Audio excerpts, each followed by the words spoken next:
Hi, everybody. Father Scott Vanderveer here with a reflection today on the second commandment. Do not take the Lord your God's name in vain. I think we can understand this commandment on two levels.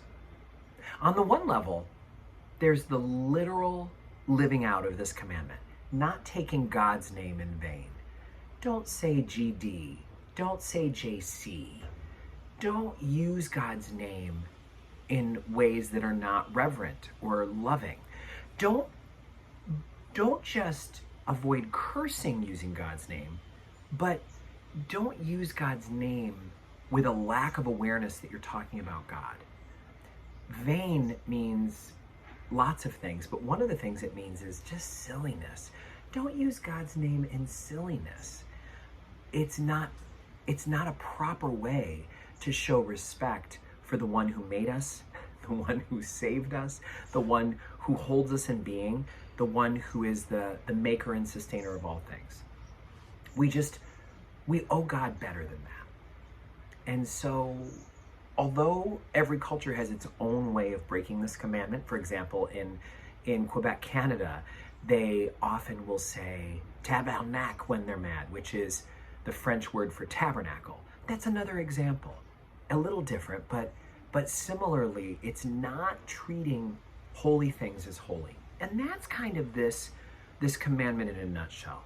Treat holy things as holy. God's name is holy, so treat it as holy. The things of our faith, the implements and instruments of the Eucharist are holy, so we treat them as holy. Sometimes it's hard for us to follow this commandment because in American English, sometimes throwing in a little curse makes things a little spicier, a little funnier. A lot of the TV shows and movies that we watch engage some swearing. And so that can make it hard for us who are trying to tell a story in the best way or get the biggest laugh with the punchline that we're trying to deliver. It can make it tempting to use God's name in vain. And this might be a good time to kind of parse out the difference between swearing and using the Lord's name in vain. Our school has a rule against students swearing. They're not allowed to say the S word or the F word or a lot of four-letter words. They're not allowed to say crude words. And they're definitely not allowed to say God's name in vain. But you can hear, as I say that there is a distinction between crude words about body parts or body processes and the Lord's name. If you have to choose between saying JC and the S word, always choose the S word. Of course, there is the argument that you don't really have to choose. You could avoid them both. But let's be clear that the bigger sin is not to talk about excrement with the most crude word we have. The worst thing is to use the name of the one who lived to show us how to live, who suffered for our sake, died on the cross for us, and rose from the dead. Talking about him disrespectfully or mindlessly is a much worse offense than using the crude word for human excrement. It's important that we learn how to differentiate those things so that we're not treating each as similarly harmful. When the Ten Commandments say, I am the Lord your God, you shall not take my name in vain, it is not addressing other swear words. Other swear words might fall under good manners or under a proper way to conduct ourselves or bringing honor to our parents and the way we were raised. All of that has value, but we're not talking in the same way about that as we're talking about using God's name in vain. Something that happened recently at St. Mary's might be an example of what doing a religious thing in vain looks like. Recently, I was in a meeting on a Monday morning with a couple of staff members when we got interrupted by an emergency call from the Mahoney Alarm Company. They told us that our candle money box was being infiltrated at that very moment, and that a silent alarm had gone off, letting us know that we were being robbed. So Gary Patton, our business and operations manager, and I ran over to the church. At the exact same moment, the Glens Falls Police Department showed up because they too received the notifications about the alarm system. And so there we were, running into the church to find out who was stealing the candle money. We actually did catch the person who did it, but what we want to let you know is that in watching the security footage of that candle box money, the money box where they forced it open to try to get some money, we noticed that when they approached the candle box on the security camera, the thief genuflected.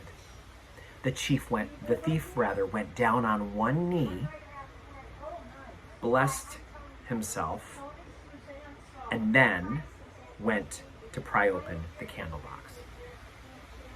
Do you see what I mean? That genuflection was done in vain. That is a completely insincere gesture of respect for God. Stealing the money that little old ladies give to the church in exchange for lighting a candle for someone they loved who has died. Perhaps a spouse, perhaps a child, perhaps family members from other generations. To take that donation given to the church as a sign of love and reverence and respect, and associated with a prayer given by the lighting of a candle, that act, stealing that money, is the opposite of a holy thing to do. So to genuflect as you do it is to genuflect in vain. It's actually another sin on top of the first one. Not that you accumulate sins in a situation like that, one after another, like we're scoring a game of Scrabble. But you hear my point? What an added indignance to do in the midst of stealing from the church. So I present that to you as an example of the spirit of this commandment, to keep holy things holy and to avoid making desecrated something that was meant to be treated with respect. This is an important part of living as a child of God. There's another aspect to this too. Using God's name in vain doesn't just happen in moments of exclamation, like when we get scared or when we go downstairs and the kids have trashed the den. Using the Lord's name in vain sometimes happens when we're trying to make a point and we actually want God to be a part of it.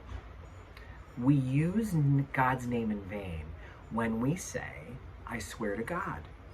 That's an obvious one, right? I swear to God.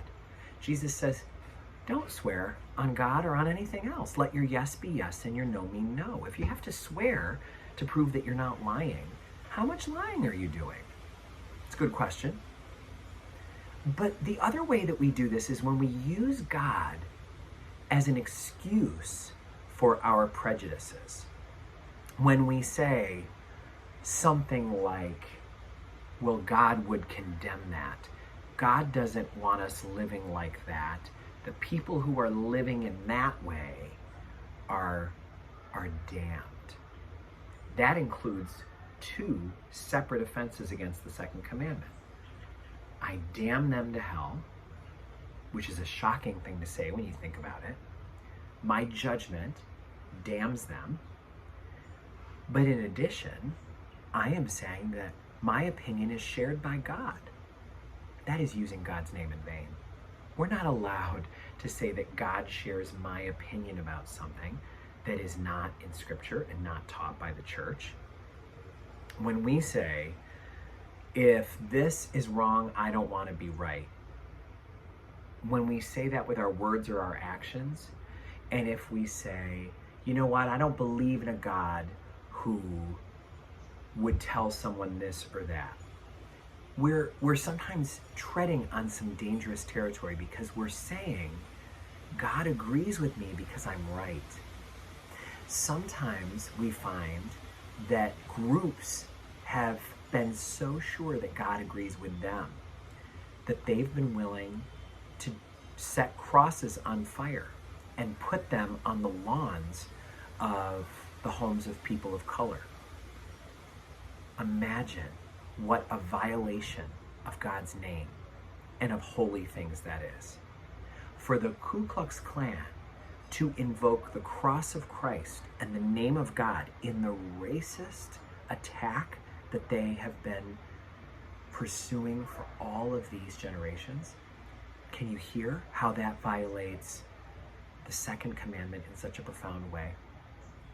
You may think of some other examples you've heard where someone says, God forbid this, or God forbid that, and they don't mean it in a humble way. They mean it like, I don't want God to allow this, and so I'm going to invoke God's name against it.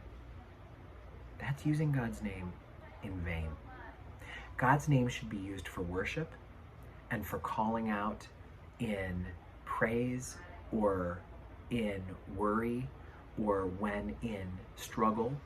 We should be calling out to God with reverence and love, not with judgment, not with vanity, not with carelessness, and not with mindlessness. When we say God's name, it has to be filled with sincerity. It has to be authentic. It has to be loving and humble. All of us fall in this commandment from time to time. And some of us that fall the most are the ones who would never say God's name is a swear, but who use God's name, invoke God's authority in other ways. It's a lot to think about, isn't it? What do you find yourself thinking about when you think about the second commandment? Where's the area that you most need to grow in when it comes to this instruction from God? What do you want to do to sharpen your following of this commandment? Maybe you already follow it in the basic way, and so now you want to bring that to the next level. Great questions for this day as we ponder the second commandment. Thank you for joining me on this journey of desiring to go deeper in being true followers of God's law. And may God bless you and all those you love now and forever.